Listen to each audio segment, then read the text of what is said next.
Welcome to another instructional video from OWL, the wise choice in fiber optic test equipment.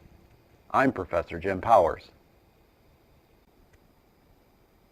This video will help demonstrate how to check your Zoom 2 optical power meter for proper operation using a laser OWL single mode light source.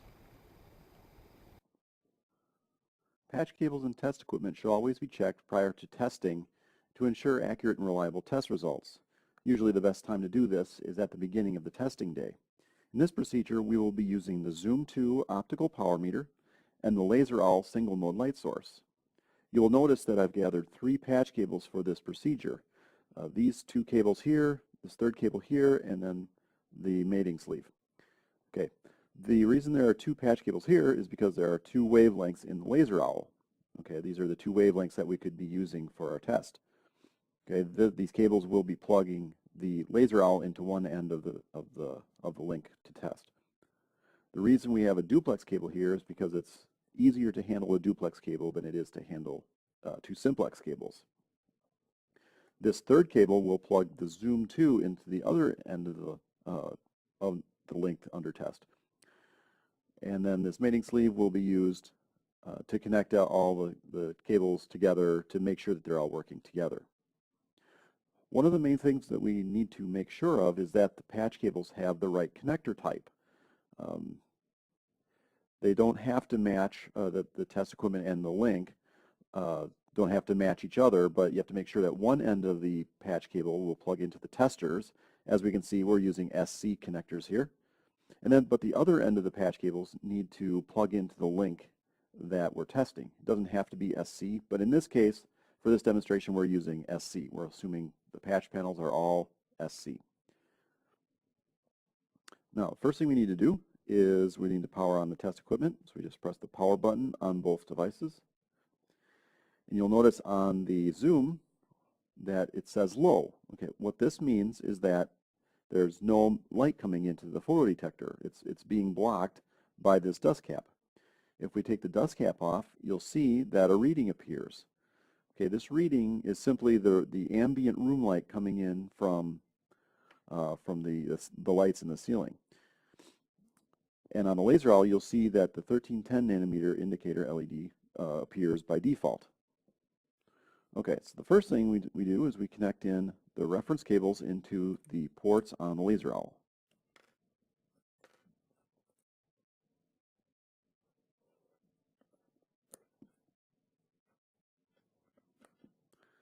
And then we plug the other end of the reference cable into the detector port on the Zoom.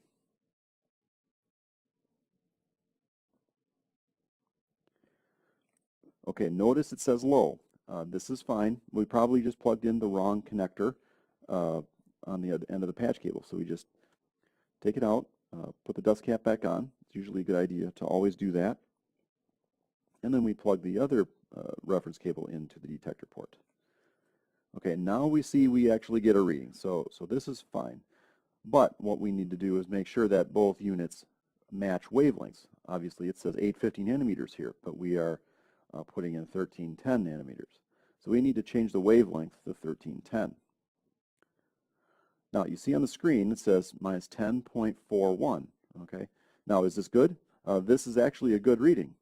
Our target value is around minus 10 dBm. That's where our single mode laser sources are calibrated at. So the number could be a little higher, a little lower. In this case, it's a little bit lower. Really what you want to make sure is not to have a patch cable be less than minus 11 dBm.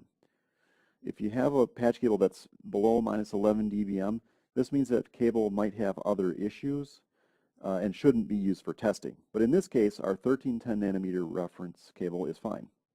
So we disconnect that cable and we plug in the 1550 nanometer end this time.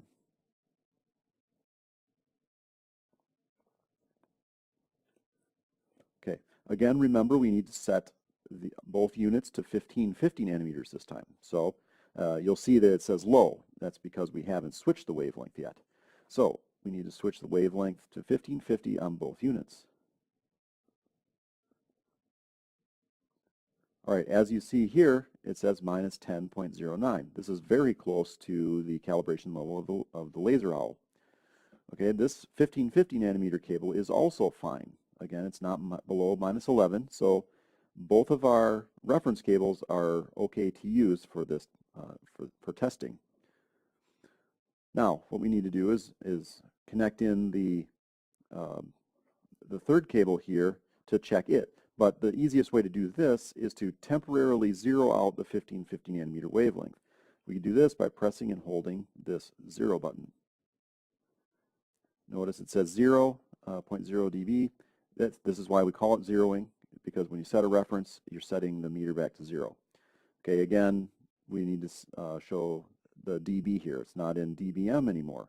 dB is what you use for measuring loss. Now, to connect this third cable in, simply disconnect the reference cable from the detector port, plug it into the mating sleeve, plug the third cable into the other side of the mating sleeve, and finally take the other end of this patch cable in and plug it into the detector port.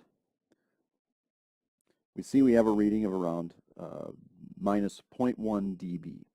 Okay, this is actually good. Our target value here is about 0.5 dB of loss. We don't want it to be any more than that. If we're, because there's a little bit of loss in this mating sleeve and the cable itself, but we want to make sure that there's not too much. Usually, if you keep it below minus 0.5 dB, you're usually safe. So what we've done here is demonstrated that all of the cables are okay to use for testing. So now what we can do is we can use these patch cables for taking our measurements. If the power level falls below the acceptable power level range, debris such as dust, dirt, or finger oil may have collected on the connector end face or in the equipment's optical ports. Thoroughly clean and inspect all connector end faces and equipment's optical ports according to industry standard cleaning procedures. Several cleaning cycles may be required. Keeping connectors and optical ports clean at all times helps to keep test equipment in good working order and proper calibration, ensuring accurate and reliable test results. When not in use, dust caps should be kept on fiber connectors and optical ports to keep debris from collecting on the surfaces of the connectors and ports. During testing, it is highly recommended to clean and inspect both connectors and optical ports every time a connection is made. Failure to properly maintain your test equipment could needlessly result in costly repairs. For example, over time, repeated connector insertions into a dirty optical port could grind the debris into the optics in an equipment port. This type of damage is permanent and cannot be repaired in the field. If the problem still exists after thorough cleaning and inspection, the patch cable may need to be replaced. Patch cables are typically rated for a few hundred connector insertions, but can prematurely wear out or become damaged if they are not properly handled and maintained. If the power level is still too low, even after patch cable replacement, contact OWL Technical Support for assistance. This has been another instructional video from OWL, the wise choice in fiber optic test equipment. For more information about additional instructional videos or OWL fiber optic test equipment in general, please visit OWL's website at owl-inc.com. I'm Professor Jim Powers. Thanks for watching.